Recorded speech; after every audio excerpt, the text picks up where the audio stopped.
Hello everyone, welcome back to my channel. तो convergence of series के जितने भी टेस्ट हैं वो सारे टेस्ट आज हम इस वीडियो में देखेंगे। तो कन्वर्जेंस ऑफ सीरीज़ के हम टेस्ट पढ़ रहे थे, कुछ टेस्ट हमने डिटेल में भी पढ़े हैं और कुछ एक दो टेस्ट जो रह गए थे। तो आज सारे के सारे टेस्ट हम एक कंक्लूज़न सारे टेस्ट का आज इस वीडियो में पढ़ेंगे। तो कन्वर्जेंस ऑफ सीरीज़ हमने पढ़ना जहाँ से स्टार्ट किया था, तो फर्स्ट में हमने जो श्रेणी होती है सिग्मा UN, जो श्रेणी का योग है UN यानी कि nth टर्म जो भी श्रेणी है उसकी, तो n बराबर 1 to इन्फिनिटी सिग्मा UN। तो सबसे पहले तो जब हमने कन्वर्जेंस पढ़ना स्टार्ट किया था कि हम किसी भी श्रेणी का योग निकालते हैं कि n बराबर 1 to इन्फिनिटी, जितने भी उसमें एलिमेंट हैं, जितने भी पद हैं, उन सब का अगर हम योग निकाल सकते हैं तो योग निकालते हैं।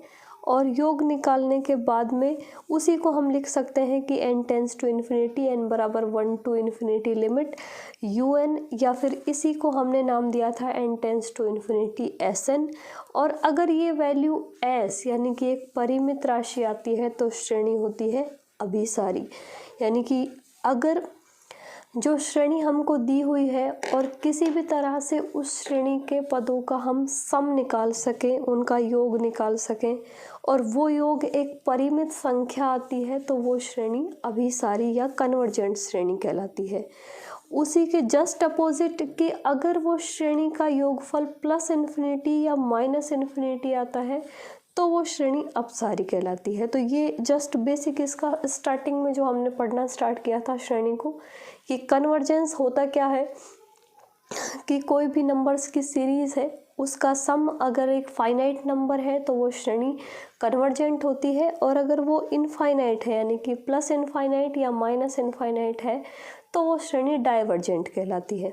तो इसी तरह इसके सारे टेस्ट आज इस वीडियो में हम कवर करेंगे। तो जो चैनल पर नए हैं वो चैनल को सब्सक्राइब जरूर करें, वीडियो अच्छी लगे तो लाइक करें, शेयर करें, और ये कंटेंट आपको कंटिन्यू इसके अलावा पूरा मिल जाएगा इस पे।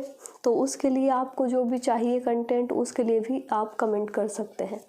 तो चलो स्टार्ट करते हैं बाकी के टेस्ट।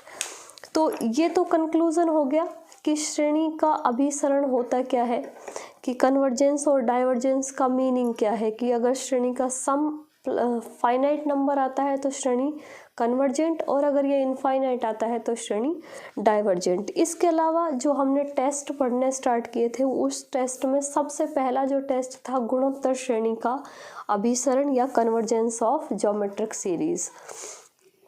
तो गुणोत्तर श्रेणी, क्योंकि ये स्टार्टिंग में, क्योंकि गुणोत्तर श्रेणी हम इससे पहले भी पढ़ चुके हैं छोटी क्लासेस में, तो उसी के बेस पे इसका भी कन्वर्जेंस हम यहाँ देख सकते हैं कि गुणोत्तर श्रेणी को लिखने का टाइप क्या होता है कि 1 + x + x² + x³ यानी कि इस तरह घात के रूप में ये एक एक घात बढ़ती हुई जो ज्योमेट्रिक सीरीज जिस तरह से चलती है वही सीरीज है। तो ये श्रेणी अभिसारी होगी यदि x की वैल्यू -1 to 1 है, एंड ये श्रेणी डाइवर्जेंट या अपसारी होगी यदि इस x की वैल्यू > 1 है। तो ये भी श्रेणी हम पढ़ चुके हैं डिटेल में इसको। तो जिसको डिटेल में इसके क्वेश्चंस और ये पूरी श्रेणी के क्वेश्चंस या इस श्रेणी का डिटेल चाहिए, वो डिटेल में भी पढ़ सकते हैं इसको। यहाँ तो अभी हम सारे टेस्ट का कंक्लूजन पढ़ रहे हैं, तो सिर्फ स्टेटमेंट हमने लिखे हैं यहाँ पे। तो गुणोत्तर श्रेणी अभिसारी कब होती है? -1 to 1 पे x की वैल्यू, और अपसारी होती है ये x > 1 पे। तो ये गुणोत्तर श्रेणी का अभिसरण हो गया। गुणोत्तर श्रेणी के बाद में हमने एक कंडीशन पढ़ी थी, श्रेणी के अभिसरण की आवश्यक शर्त। मोस्ट इम्पॉर्टेंट है ये, बहुत सारे क्वेश्चंस में यूज़ करे हैं हम इसको। तो necessary condition for the convergence of series, कि यदि श्रेणी सिग्मा UN अभिसारी है तब limit UN n tends to infinity limit UN = 0। Means अगर कोई श्रेणी अभिसारी है तो उस पर n tends to infinity limit apply करने के बाद उस श्रेणी की उसका जो UN की वैल्यू है वो क्या आती है? 0। इसके साथ ही एक मोस्ट इम्पॉर्टेंट नोट हमने डाला था कि इसका विलोम सत्य नहीं है। विलोम सत्य नहीं है इसका क्या मतलब है कि हर वो सीरीज जिस पे लिमिट UN पे वैल्यू 0 आती है उसका मीनिंग ये नहीं है कि वो श्रेणी अभिसारी है। मीन्स सिर्फ ये एक टाइप से ही इस रिजल्ट को यूज़ कर सकते हैं कि अगर कोई श्रेणी अभिसारी है तो उस पर लिमिट अप्लाई करेंगे n टेंड्स टू इन्फिनिटी तो वो वैल्यू ऑलवेज 0 आती है। लेकिन अगर वो वैल्यू 0 है तो ये हमेशा सही नहीं है कि वो श्रेणी अभिसारी ही होगी। उसका एक एग्जाम्पल भी हम डिटेल में इसके वही, क्योंकि ये सारे टॉपिक्स हम डिटेल में पढ़ चुके हैं तो वो बार बार कहने की ज़रूरत नहीं है। जिसको डिटेल में पढ़ना है वो पूरी वीडियो में पढ़ सकते हैं। तो अभी इसका स्टेटमेंट कि श्रेणी अभिसारी है तो लिमिट UN इक्वल टू 0, और इसका ये विलोम सत्य नहीं है, ये भी हम साथ में लिख चुके हैं इसके। उसके बाद में जो मोस्ट इम्पॉर्टेंट टेस्ट है वो है तुलना परीक्षण या कंपैरिजन टेस्ट। तो कंपैरिजन टेस्ट में हमने लिखने को, तो जब हमने इसमें डिटेल में इसको पढ़ा था कंपैरिजन टेस्ट को, तब 3 टेस्ट लिखे थे इसके कंपैरिजन के। लेकिन जो ज़्यादातर हमने क्वेश्चंस में यूज़ किया है तो वो सबसे ज़्यादा जो हमारा टेस्ट यूज़ में आता है वो है सेकंड। तो सेकंड कंपैरिजन टेस्ट, क्योंकि यहाँ पे जो हमको ज़्यादा यूज़ में आया है उसी टेस्ट का हमने यहाँ पे स्टेटमेंट लिखा है। तो सेकंड कंपैरिजन टेस्ट क्या था कि सिग्मा UN तथा सिग्मा VN दो धनात्मक पदों की श्रेणियां हैं तथा n tends to infinity UN upon VN equal to L। ये कोई वैल्यू है कि UN अपॉन VN पे हम n tends to infinity limit apply करते हैं और वो वैल्यू आती है L के इक्वल, वो जहाँ L नॉट इक्वल टू 0 है।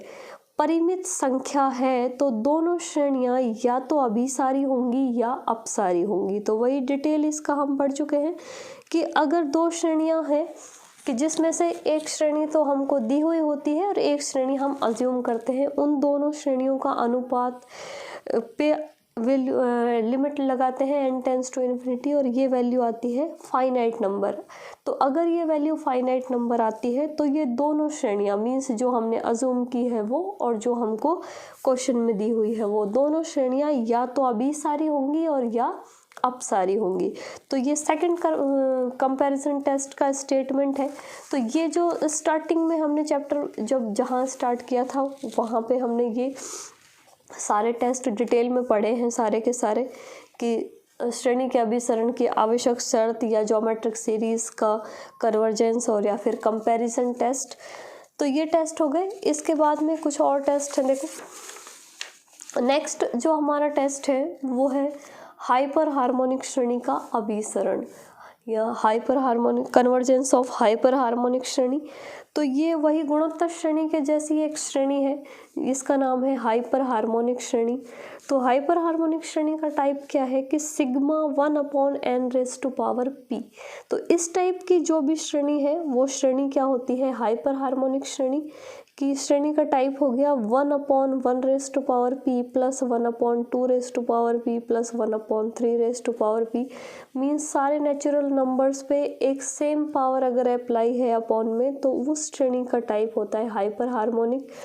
अब ये p की वैल्यू कुछ भी हो सकती है। तो अगर p ग्रेटर देन 1 है तो श्रेणी होती है अभिसारी की, अभिसारी होगी यदि p ग्रेटर देन 1, एंड ये श्रेणी अपसारी होती है यदि p less than equal to 1। तो इस पे भी बहुत सारे क्वेश्चन, जितने भी सारे हमने कंपैरिजन टेस्ट पे जितने क्वेश्चन पढ़े हैं उन सब सारे के सारे क्वेश्चंस में हमने साथ के साथ हाइपर हार्मोनिक श्रेणी का जो कंसेप्ट है वो यूज़ किया था उसमें।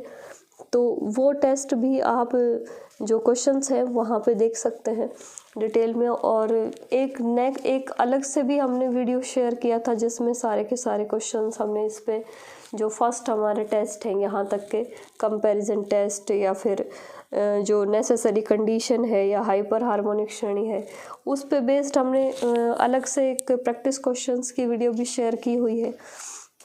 तो किस टाइप से एक टेस्ट या एक से ज़्यादा टेस्ट हमको क्वेश्चन पे अप्लाई करना होता है तो किस तरह से करते हैं। तो ये हाइपर हार्मोनिक श्रेणी हो गई। And 1 upon n raise to power p greater than 1 पर श्रेणी कन्वर्जेंट होती है and p less than equal to 1 पर ये श्रेणी डाइवर्जेंट होती है। तो ये रिजल्ट क्लियर हो गया यहाँ पर हाइपर हार्मोनिक श्रेणी। उसके बाद में जो नेक्स्ट टेस्ट आता है वो है कॉशी का मूल परीक्षण। तो कॉशीज रूट टेस्ट वही कि एक स्पेशल श्रेणी, तो ये श्रेणी भी हम डिटेल में पढ़ चुके हैं कि कब अप्लाई करते हैं, कि जब भी श्रेणी का जो हम UN लिखते हैं, क्योंकि हम कन्वर्जेंस चेक करने के लिए हम nth टर्म को लेके चेक करते हैं, तो UN पे अगर n की पावर जैसा कुछ पद लिखा हुआ है कि जो सारे के सारे पद हैं उनमें n की पावर में चल रहे हैं पद, तो उस टाइप का अगर UN का जो फंक्शन हमारे पास आता है तो हम उसमें कॉशी का मूल परीक्षण अप्लाई करते हैं, क्योंकि इसका स्टेटमेंट ही इस टाइप का है कि UN की पावर 1/n और इस पर लिमिट अप्लाई है n टेंस टू इन्फिनिटी। ये वैल्यू L वही फाइनाइट नंबर है कि ये वैल्यू L के इक्वल आती है, तो L पर कंडीशन अप्लाई होंगी कि L लेस देन 1 पर ये श्रेणी कन्वर्जेंट होती है एंड L ग्रेटर देन 1 पर ये श्रेणी डाइवर्जेंट होती है। एक लाइन और इसके साथ चलती है कि L इक्वल टू 1 पर ये कन्वर्जेंट या डाइवर्जेंट कुछ भी हो सकती है, मीन्स L इक्वल टू 1 पर ये टेस्ट काम नहीं करेगा। तो वहाँ पे कुछ और टेस्ट यूज़ करेंगे उसके अलावा। तो ये कॉशी का मूल परीक्षण हो गया। स्टेटमेंट आप चाहें तो लिख सकते हैं इनके सारे के सारे एक साथ, क्योंकि अलग अलग वीडियो की बजाय जिसको सारे टेस्ट एक साथ चाहिए उनके लिए बेस्ट वीडियो है ये, कि हमने स्टार्टिंग से पढ़े हैं सारे, कि ये स्टेप बाय स्टेप भी लिखे हुए हैं कि जैसे हम क्वेश्चन में भी अप्लाई करेंगे तो वहाँ भी हमारा जो क्रम रहेगा वो यही रहेगा कि हम पहले अगर श्रेणी का सम निकाल सकते हैं तो सम निकालेंगे। गुणोत्तर श्रेणी हमको देखने से पता चल जाएगी कि ये गुणोत्तर श्रेणी है या नहीं, तो वहीं पे जो कंसेप्ट है वो क्लियर हो गया कि भाई गुणोत्तर श्रेणी होगी तो कंसेप्ट अप्लाई होगा, गुणोत्तर श्रेणी नहीं है तो फिर ये कंसेप्ट अप्लाई नहीं होगा। नेसेसरी कंडीशन कि हम लिमिट देख सकते हैं कि सिग्मा UN अभी सारी है, लिमिट अप्लाई करके देख सकते हैं कि अगर लिमिट अप्लाई करने पे वैल्यू 0 आ रही है तो फिर उसको अभी सारी हम कह सकते हैं श्रेणी को। उसके बाद में अगर वहाँ भी नहीं है तो हम, क्योंकि जब भी श्रेणी को क्वेश्चन हम सॉल्व किए हैं हमने कि हम n को 1/n की टर्म्स में बनाने की कोशिश करते हैं, तो वही कि तुलना परीक्षण अप्लाई होगा। तो तुलना परीक्षण के साथ साथ, क्योंकि जब भी तुलना परीक्षण अप्लाई होता है तो हमको हाइपर हार्मोनिक श्रेणी की ज़रूरत पड़ती है, और अगर इस टाइप का कोई पद है n की पावर में तो फिर वो कॉशी का मूल परीक्षण हम अप्लाई करेंगे। तो ये जो हमारे फर्स्ट या सेकंड मतलब जो 2 एक्सरसाइज है, 2 एक्सरसाइज तक का कंसेप्ट यहाँ पे क्लियर हो जाता है। उसके बाद कुछ अनुपात वाले परीक्षण है, रेशो टेस्ट है, जो कंटिन्यूस एक के बाद एक, वो भी स्टेप बाय स्टेप यूज़ होते हैं। तो उन टेस्ट को और इसी के साथ पढ़ लेते हैं। देखो, तो जो फर्स्ट रेशो टेस्ट है, जो हम सबसे पहला रेशो टेस्ट अप्लाई करते हैं कि अगर हमारे पास वो इससे पहले वाले कंसेप्ट में जो हमने टेस्ट लिखे हैं अगर वो टेस्ट अप्लाई नहीं हो रहे हैं, क्योंकि उनकी अपनी अपनी एक स्पेशलिटी है कि इस टाइप का फंक्शन होगा तो ये टेस्ट यूज़ करेंगे, इस टाइप का फंक्शन होगा तो ये करेंगे। अगर वहाँ पे वो टेस्ट अप्लाई नहीं होते हैं तो फिर हम रेशो टेस्ट अप्लाई करते हैं, जिसमें फर्स्ट जो रेशो टेस्ट है वो है डी एलम्बर्ट रेशो टेस्ट, या हिंदी में इसका नाम है दे लंबर अनुपात परीक्षण। तो ये डी एलम्बर्ट रेशो टेस्ट जो हम यूज़ करते हैं फर्स्ट में कि UN/UN+1, कि जब भी जो कॉशी परीक्षण तक का कंसेप्ट अगर अप्लाई नहीं होगा तो हम श्रेणी में UN/UN+1 की वैल्यू निकालते हैं और उस पर डायरेक्ट जो भी सॉल्व होगा उसके बाद में हम लिमिट अप्लाई करेंगे n टेंस टू इन्फिनिटी। ये वैल्यू आ गई L वही फाइनाइट नंबर होगा। अब L ग्रेटर देन 1 पर ये सिग्मा UN अभी सारी होती है, L लेस देन 1 पर ये सिग्मा UN अब सारी होती है। तो ये फर्स्ट टेस्ट हो गया कि अगर यहाँ पे हमको रिजल्ट मिल जाता है तो यहाँ पे हम चेक कर सकते हैं किस टेस्ट से, डी एलम्बर्ट रेशो टेस्ट से।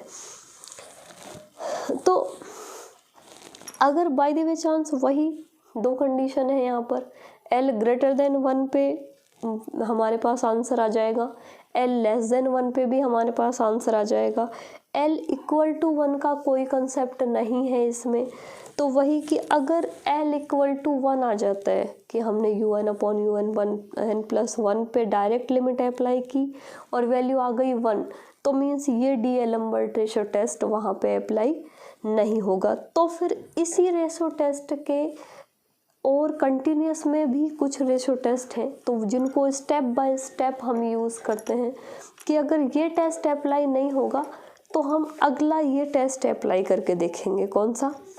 Logarithm ratio test. कि अगर लॉग लेने से अगर उसका जो क्वेश्चन है सॉल्व हो सकता है तो हम लॉग लेके उसको चेंज करके और आंसर निकालने की कोशिश करेंगे।